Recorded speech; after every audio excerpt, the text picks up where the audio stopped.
La méditation du jour a pour titre « Mettez-vous votre fierté en Dieu ?» C'est par lui que vous êtes en Christ Jésus qui, de par Dieu, a été fait pour nous sagesse et aussi justice, sanctification et rédemption. 1 Corinthiens 1, le verset 30. Notre religion est appelée christianisme parce qu'elle est fondée sur le principe selon lequel, en Christ, nous avons trouvé tout ce dont nous avions besoin pour le salut de notre âme. Cela nous amène à donner toute la gloire à Dieu et à faire de lui le centre absolu de chaque domaine de notre vie parce qu'il nous a donné au Christ qui a tout fait pour nous en tout. La foi chrétienne est globale. Elle couvre notre passé, notre présent et notre futur.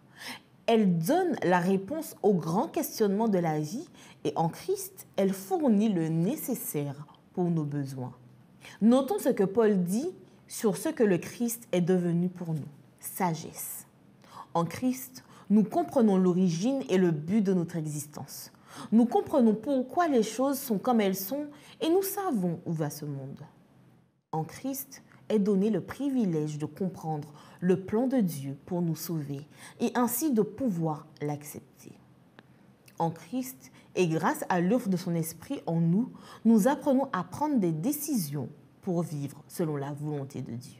Justification. C'est grâce à la sagesse de Dieu que nous parvenons à prendre conscience de notre état de pécheur et de la dette que nous avons envers la loi qui exige la mort du pécheur. À nouveau, Jésus prend notre place et devient notre justification pour que nous soyons acceptés comme enfants de Dieu. Il a fait cela en donnant sa vie sur la croix du calvaire, payant ainsi notre dette envers la loi. Et maintenant, il n'y a plus aucune condamnation pour ceux qui sont en Christ. Sanctification.